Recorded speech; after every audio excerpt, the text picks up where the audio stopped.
no deja de ser durísimo, muy, muy duro. De hecho, compañeros que lo han dejado. Me daba cuenta que la urgencia, el ver al paciente, el tener el resultado rápido, eso me estimulaba mucho. Es como una familia, te peleas y te reencuentras. ¿Por qué? Porque haces cosas, porque tienes la recompensa de esa persona que estás viendo ahí, que le has podido salvar la vida. El robot aprende, no nos equivoquemos, aprende de lo que nosotros hacemos. Decir que tú no puedes hacer nada por esa persona que tienes ahí es mucho más complicado. Hoy estamos con la doctora Estela Membrilla, que es adjunta de cirugía de urgencias aquí en el Hospital del Mar y también profesora asociada de la Universidad Pompeu Fabra. Es líder en su campo y también está muy comprometida con la innovación en técnicas quirúrgicas y en la mejora de los resultados postoperatorios. Su trabajo y su implicación en la investigación y docencia la convierten en una profesional clave en la cirugía de abdomen agudo, del paciente politraumatizado y de la infección de partes blandas. Te damos la bienvenida a este episodio de PodTac y bueno, esperamos que podamos difundir un poco lo que es esta especialidad y poder ver pues casos específicos y ciertos puntos que son muy interesantes tanto para vosotros como profesionales como para nosotros como estudiantes. Y bueno, yo quería empezar preguntándote por qué quisiste ser cirujana, qué fue lo que te hizo decidirte hacia este camino. Bueno, encantada de estar aquí, con un poco de vergüenza, pero bien.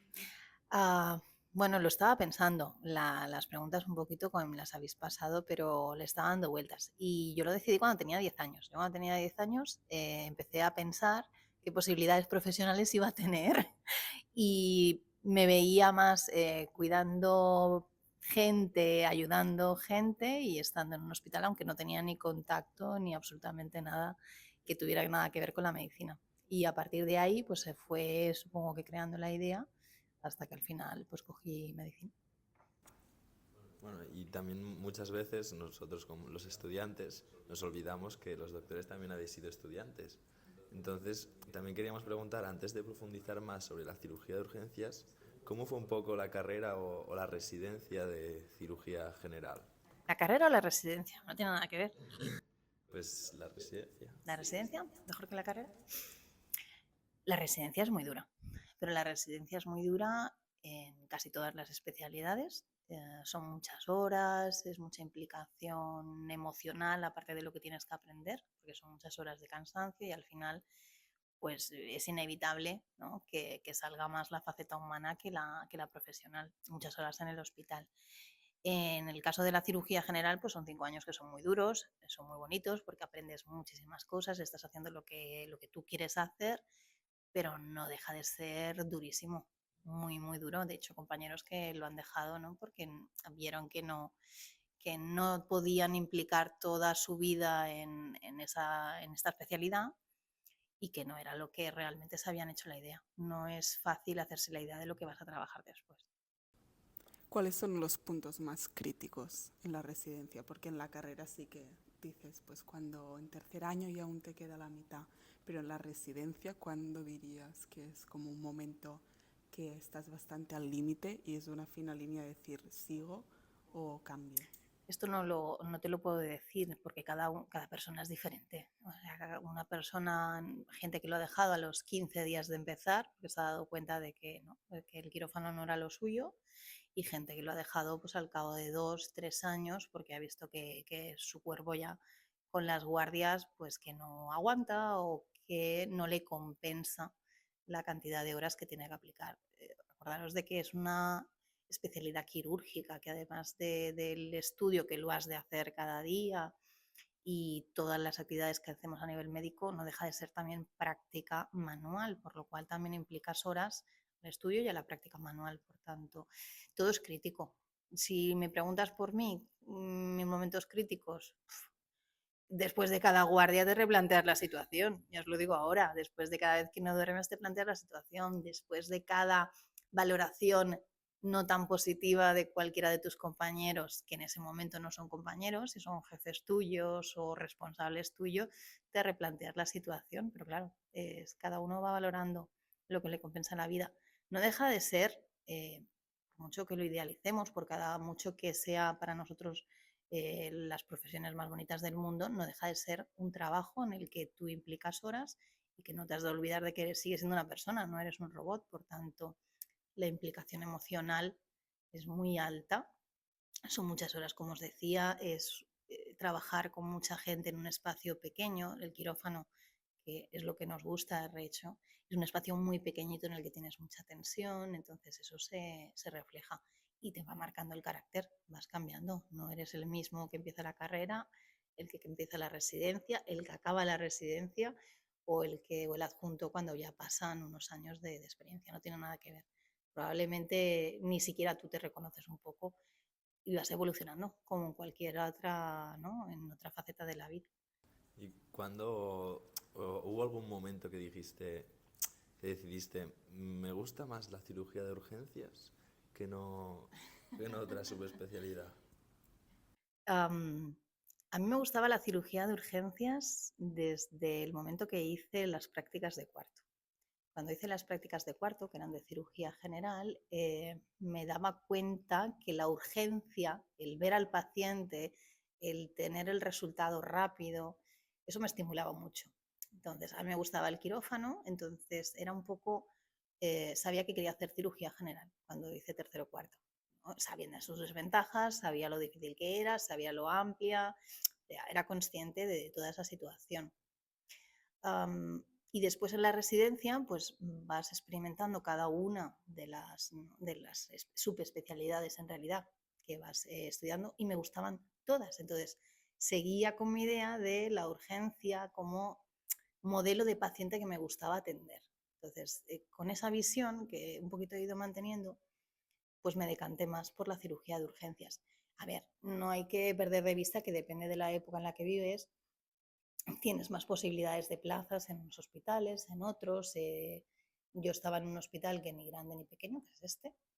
Em, Después, por ejemplo, ahora hay muchísimas salidas y hay muchísima, ¿no?, diversidad de plazas, quiero decir, después profesionales. Y en aquel momento, pues también las iba, pero no había tantas. Entonces, depende también de cada persona.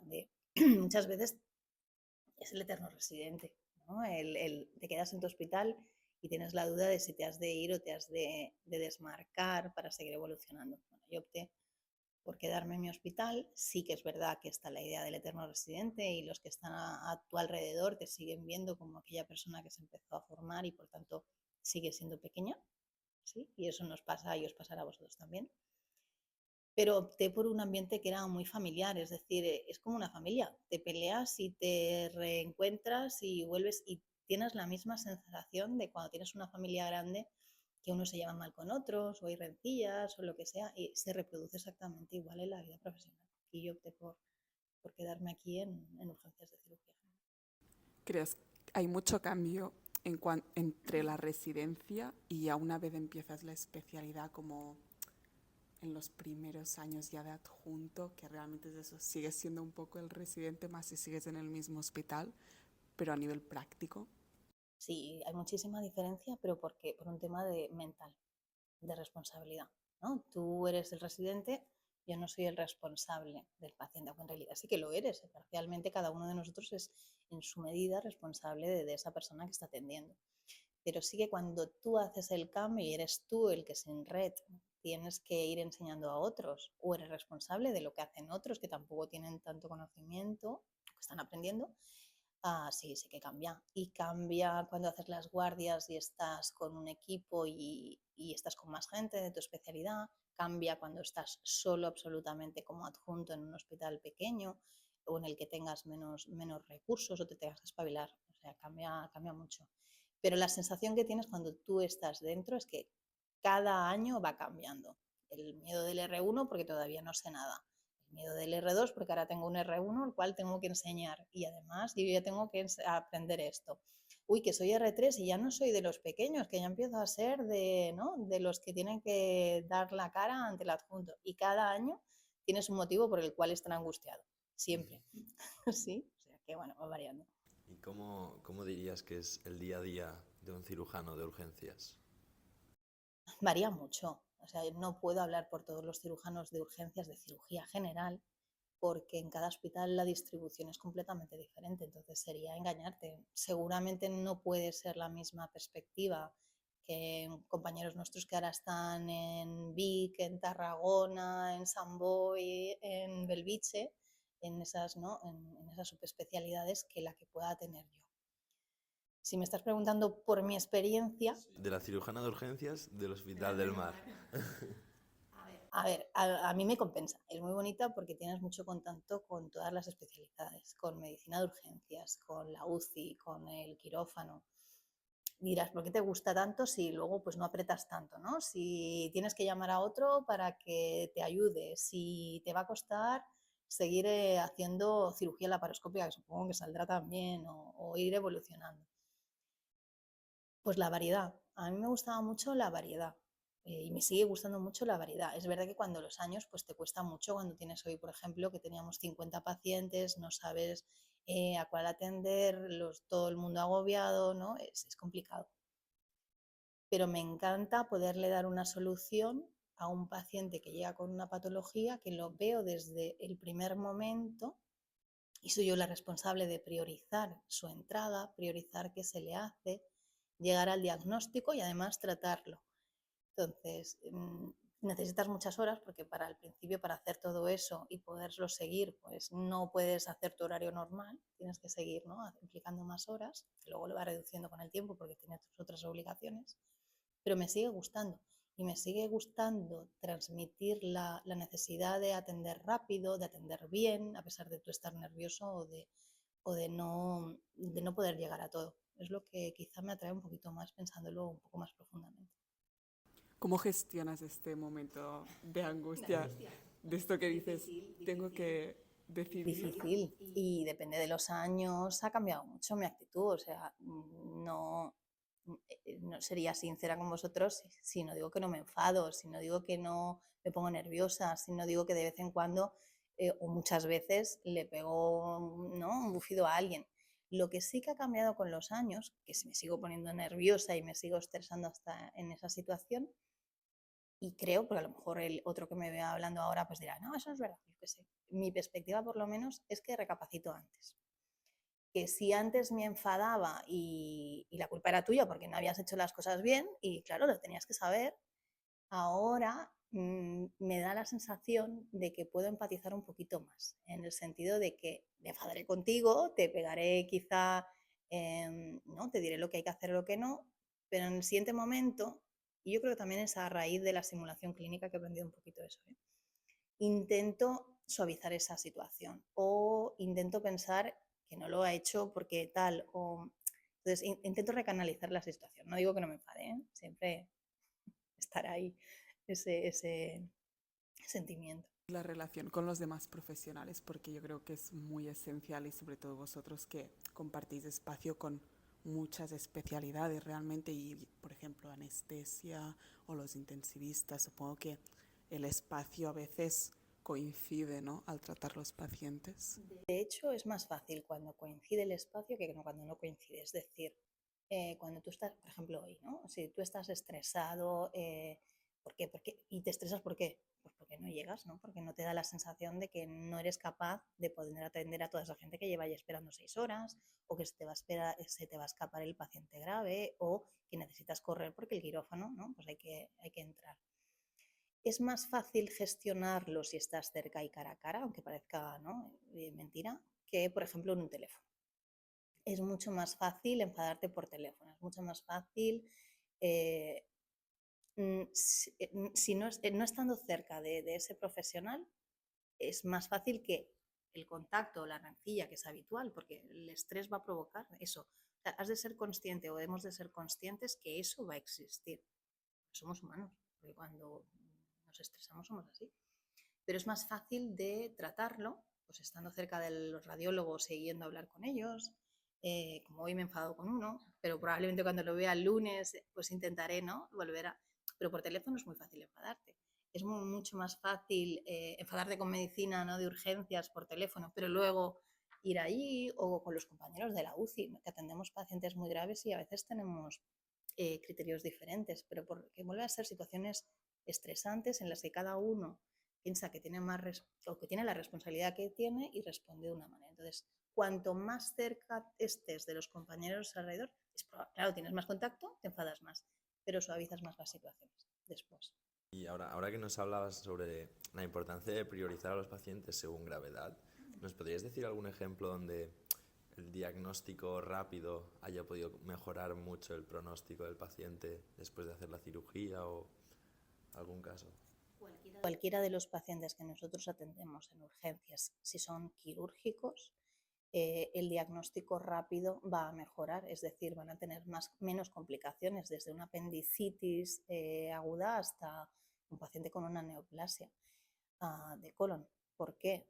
Porque si tú detectas que el paciente está inestable, por ejemplo, y cuando hablo de inestabilidad, que os lo he repetido, ¿no?, hasta la saciedad, no estoy diciendo que esté en shock porque entonces vamos tarde, sino que la frecuencia respiratoria, que la tenemos que mirar un minuto, está alterado. Uy, cuidado.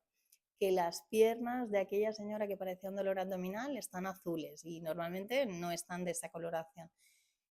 Siempre, ni el siempre ni el nunca ya sabemos que es falso, pero si tú aceleras el diagnóstico sin precipitarte, cosa que he hecho muchas veces, mejoras la rapidez en la que vas a actuar con esa patología, al menos nosotros, ¿no? Cuanto más rápido yo entre a un paciente con una apendicitis aguda y no esté en una fase de peritonitis, si esa apendicitis tenía posibilidad de evolucionar hacia perforación, la vas a evitar. Si operas un paciente con una colecistitis, es un diabético, y tardas menos en el diagnóstico, tienes menos posibilidades de que entre pues, en una bacteriemia o en otra situación en la que no puedas hacer la cirugía, porque esto a veces pasa, ¿no? Entonces sí, para mí es esencial. ¿Tienes alguna cirugía favorita dentro de todo el amplio... Ese es mi problema, no tengo cirugías favoritas. La cirugía de urgencias lo que sí que te da es una resolución rápida de los pacientes, para bien o para mal, ¿no? No suele ser un paciente que después esté en el posoperatorio, me refiero a un posoperatorio de años, no es una neoplasia, sí, puede ser una neoplasia de colon, pero no es un paciente que tú estés mucho tiempo con él preoperatoriamente ni luego postoperatoriamente. Entonces supongo, y pensándolo ahora, porque no lo he pensado nunca, que tienes esa inmediatez en cuanto a la recompensa, ¿no?, a la sensación de ser útil, ¿no?, que muchas veces no, pues cada uno de nosotros lo agradece. Muchas veces no lo hayáis dicho, es que me he sentido muy útil estando ¿no?, en urgencias de cirugía. ¿Por qué? Porque haces cosas, porque tienes la recompensa de esa persona que estás viendo ahí, que le has podido salvar la vida o le has mejorado, ¿no?, que no tenga tanta complicación. ¿Cuál crees que es un rasgo, una característica esencial como médico y como persona a la hora de diagnosticar estos pacientes y de poderles tratar tan rápidamente? Exactamente, ¿qué me estás preguntando? Es decir, como médico, un rasgo que digas es esencial tenerlo, por ejemplo, pues ser muy observador, ver al momento, pues esa señora ahora tiene las piernas azules y hace una hora no las tenía. Claro. Algo así. Hombre, la observación es esencial, pero en el campo de la medicina yo creo que en general sí es una característica de cualquiera de las especialidades a las que cualquiera. Claro, cuanto más urgente es y más observador eres, más va a beneficiar esa persona a la que estás viendo de esa observación. Si lo que me estás preguntando para tener esa observación que necesitas es tener calma cuando estás en medio de una tormenta. Entonces, tener nervios de acero, sí, sería genial, pero tener nervios de acero sin empatizar con esa persona, no hasta tal punto que te bloquee, pero si no lo haces, probablemente tampoco sea útil. O sea, es una combinación. Estoy pensando en gente diferente que hace las urgencias quirúrgicas bien, ¿no?, y coopera bien, y que son totalmente diferentes. Pero bueno, cada uno tiene un poquito, ¿no? No lo tiene todo. Trata diferente. A lo mejor a mí el paciente le encanto cómo le hablo, pero no tiene ni idea de cómo lo voy a operar y supone que lo voy a operar bien. No lo sabe. Confía en mí. Y un poco lo que decías antes, que es muy distinto la cirugía de urgencias aquí que en Sant Boi, que en la Vall d'Hebron. ¿Dirías que hay una diferencia en cuanto a la asistencia por la zona. Es decir, Claro, por la zona y ¿cómo por... cambia? Sí, claro. Claro, pues tú estás acostumbrado, aquí puede, bueno, es curioso, aquí tienes muchísimos pacientes agredidos, muchísima población pues que no tiene tantos recursos, entonces tienes una gran variedad de personalidades, de diferentes, por lo cual te adaptas, o te tienes que adaptar, no sé si lo haces o no, pero deberías poder hacerlo. Entonces es diferente que si atiendes, por ejemplo, pues a una media de edad de 50 a 65 años y es toda culta y con recursos. Evidentemente tú te vas a adaptar diferente y vas a tratar diferente a la gente. No significa que las cirugías las vayas a operar diferentes, significa que la cirugía que vas a realizar sí que es diferente. Nos lo explicaba una chica de una residente del Valle de Brón. Nosotros todos los cólicos hepáticos, por la posibilidad de que se puedan complicar y porque a veces esos cólicos hepáticos son colecistitis, que ni la prueba de imagen ni la analítica te ha sabido discernir, pues intentamos operarlos a todos de urgencias. Y ella decía, ya, pero es que yo tengo 30 cólicos hepáticos todos los días en la guardia, yo no los puedo dejar a todos a operar. Entonces, eso ya te marca una diferencia. O aquí las heridas de arma blanca, ¿no? Pues tienes una cantidad que en otros centros pues no vas a tener. Pues eso te va a marcar tu noche, tu día, tu guardia, la atención que puedas hacer a otros pacientes pues con dolor abdominal o con una contusión. La rapidez va a ser completamente diferente dependiendo del hospital donde estés o del centro. También la importancia de la comunicación, porque aquí cuando hemos estado en prácticas hemos visto que realmente hay una barrera muy a menudo con pacientes pues provenientes de otros países, que entiendo que en una situación de urgencia que es de vital importancia que explicarle al paciente lo que se le va a realizar, supongo que evidentemente es muy importante. Hay más dificultad añadida en este sentido también, ¿no? Hombre, es complicado que una persona que viene de otro país o que no te entiende confíe en ti, que no sabe además que le estás explicando o se lo estás explicando a medias. Hombre, ya intentas espabilarte en el sentido de que tenemos mediadores culturales, que les podemos llamar. Echamos mano mucho de familiares o de amigos que sí que entienden lo que les estamos explicando, o del traductor del teléfono, ¿no? El modo conversación lo utilizamos continuamente, que probablemente no le esté explicando el qué, o la imagen, ¿no?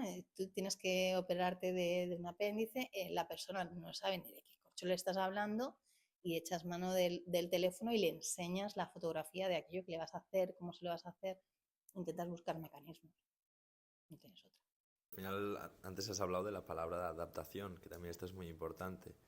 ¿De qué crees que la cirugía robótica, como sería el Da Vinci, claro, todavía hemos visto que en urgencias principalmente lo que se realiza es la paroscopia, pero crees que en un futuro con más recursos se aprovechará más esta tecnología y mejorará? No, no lo creo, lo sé porque lo están haciendo otros compañeros en otros países. En Italia las colecistectomías de urgencia ya las están haciendo por robot. Alguno de nuestros pacientes no lo hemos hecho nosotros directamente, lo han hecho los compañeros de patobiliar, ¿no? Que son los que ahora están con el robot y saben, y lo han hecho. Sabemos que los compañeros del Trias y Puyol van a introducir el robot en la urgencia en breve, si no lo han hecho ya. Eso está ahí, eso es una tecnología y se va a utilizar. ¿Que es cara? Es cara. ¿Que cuanto más lo utilices, más se abaratará y más competencia habrá? También. ¿Que habrá más distancia con el paciente? Me estabas preguntando. Probablemente sí. Cuanto menos pones la mano dentro de, en mi caso, el abdomen, ¿no? Más te distancias en cuanto a que, bueno, lo has hecho, pero está ahí. No, no digo que te desentiendas, no digo que no empatices, digo que a veces la tecnología sí que nos hace separarnos un poquito más. ¿Sí? Y dirás, pues ¿ha pasado la laparoscopia? A veces sí, a veces un poquito sí. Y os hablo desde la sensación y desde el punto de vista. Otro compañero puede completamente opinar diferente. Pero sí, sí que nos distanciará un poquito más, pero en ese sentido de la complicación a veces, que, bueno, he hecho todo lo posible, que es verdad, ¿no? pero quizá un poquito la parte crítica, que aunque tú hagas todo lo posible, siempre hay un puntito por donde puedes mejorar, ¿no? Algo. Pues a mí me da la sensación, y soy partidaria de hacerla. Yo antes, pues todas las apendicitis las hacía abiertas, y me sigue gustando la apendicectomía abierta, pero evidentemente tiene su contrapartida, su evolución, su rapidez en el sentido de la recuperación, y eso es inevitable. Y cada vez las cosas que hacemos en la programada, y por tanto nuestros residentes, nuestros juntos más pequeños se van formando en eso, aportan y enriquecen toda la actuación sobre el paciente de urgencias. El que vengan adjuntos de otros hospitales o que se han formado en otros sitios, lo mismo. Todo lo que se hace en la forma programada al final repercute en el paciente de urgencias, como debe ser, ¿no? Y por tanto aplicarás lo que sabes hacer y lo que más haces a esa urgencia. Por tanto, cambiarás seguro. Un poquito más allá, la inteligencia artificial, que sería como el otro punto. Claro, es muy difícil aplicarla a la cirugía como tal. No estoy tan segura yo, ¿eh? No, yo no estoy tan segura. Primero, que cuando tengas sistemas, el propio triaje, ¿no? El propio triaje, que a veces son algoritmos. Si tú tienes una inteligencia artificial que ha aprendido de cómo hacerlo o los errores que puede tener, tendrás a una inteligencia artificial haciendo el triaje en la entrada. Tendrás otra inteligencia artificial que a la hora de poner los antibióticos te dirá, no, este no, porque tienes tantas resistencias, el paciente es diabético y no sé qué. El robot aprende, no nos equivoquemos, aprende de lo que nosotros hacemos, por lo cual habrá un backup mundial de las cirugías que ha hecho cirujanos de todo el mundo con características diferentes. ¿Por qué la inteligencia artificial no va a saber sustituirnos? Es ciencia ficción, por ahora. Pero yo no lo veo tan extraño. Pero realmente, más que sustituirlos, se podría usar uniendo los datos. Probablemente. O te dejará frenar, o te dirá que justamente está, ¿no? Me lo estoy imaginando, la arteria cística y el conducto cístico ahí por las imágenes que tenga. Puede ser que al principio sea una complementación o que dependerá un poquito de nosotros, donde queramos llegar y donde nos dejemos llegar. Cómo se han realizado, ¿no? La misma intervención y poder establecer a lo mejor nuevas guías o nuevas formas. Yo creo que estará metido en todo. O sea, en pocos meses hemos visto una evolución. A ver, somos curiosos. La naturaleza humana es curiosa. Vamos a ver, lo hemos utilizado todos. Estamos intentando reducir la cantidad de trabajo que tenemos haciendo más cosas. Cada uno de nosotros es un pequeño Da Vinci, ¿no? Y a veces me lo planteo, sí, Leonardo da Vinci, pero ¿os habéis fijado la cantidad de cosas que hacéis cada uno y cómo intentas llegar a más cosas? Claro, pues utilizarás la inteligencia artificial seguro. Desde hacer un calendario hasta preguntarle cómo hacer el examen, ¿no? Que ya seguramente que alguno lo habrá hecho. Por tanto, se utilizará para todo. Da un poquito de miedo. Y ahora cambiando un poco de tema, sí creemos que, claro, en la cirugía de urgencias se han de tomar acciones muy rápidas, decisiones rápidas, y hay veces que el paciente no tiene la conciencia para decir realmente si... O sea, no sabéis cuál es la voluntad del paciente. Entonces, ¿cuáles son los mayores desafíos éticos dentro de lo que serían las urgencias? Saber dónde parar. O al menos en mi caso, saber dónde parar. Saber dónde... bueno, ya está aquí. Ya está. Le hemos dado esta oportunidad, hemos hecho esta cirugía, pero no podemos seguir. A veces es lo más difícil, a veces lo más fácil es operar y ya está, y lo más complicado. Cuando tú crees que realmente se puede beneficiar de esa cirugía, pero esa persona te está diciendo que no la va a hacer. Entonces ahí te encuentras en un dilema muy ético contigo mismo, porque tú crees y tienes la certeza de que es eso lo que se debe hacer, e intentas convencer a la persona y no lo tiene claro. Personas mayores que dicen que no me voy a operar. Entonces, o cuando los tienes creo que me decías, ¿no? Cuando está inconsciente, es algo urgentísimo, no puedes hablar, necesitas hablar con la familia y consensuar un poco con ellos, en una situación que no es la ideal, ¿eh? En una situación en la que están viendo a su familiar en una situación muy angustiosa, incluso lo discutes a veces, intentas no discutirlo delante del paciente, pero a veces es inevitable. Entonces, en esas situaciones hay mucho dilema ético. Pero yo creo que por lo que hemos ido, o lo que yo he ido viendo con todos mis compañeros y yo misma, nos es más difícil el parar. Bueno, ya está, no podemos llegar. Eso es muy complicado. Decir que tú no puedes hacer nada por esa persona que tienes ahí, eso es mucho más complicado. También, ¿cómo sabes cuándo va a ser mayor el beneficio que no lo que... Claro, lo que pasa es que muchas veces el beneficio es que se muera o que se muera haciéndole tú algo, ¿no? Entonces dices, es que el beneficio si se va a morir igual, esta discusión la tenemos muchas veces con los compañeros de anestesiología, ¿no? Que son los compañeros que después de haber hecho tú el acto quirúrgico están con el paciente y ven pues, las 3 semanas, los 3 meses de intubación prolongada, las complicaciones, entonces tienen otra perspectiva, no es la nuestra. Pero yo creo que es eso, que lo complicado es eso, es decir, bueno, consensuar, no tienes otra manera también. Ves las diferentes perspectivas de los diferentes profesionales y haces un pequeño consenso rápido, a veces no es en 10 minutos, en 1 hora máximo, e intentas tomar la mejor decisión, pero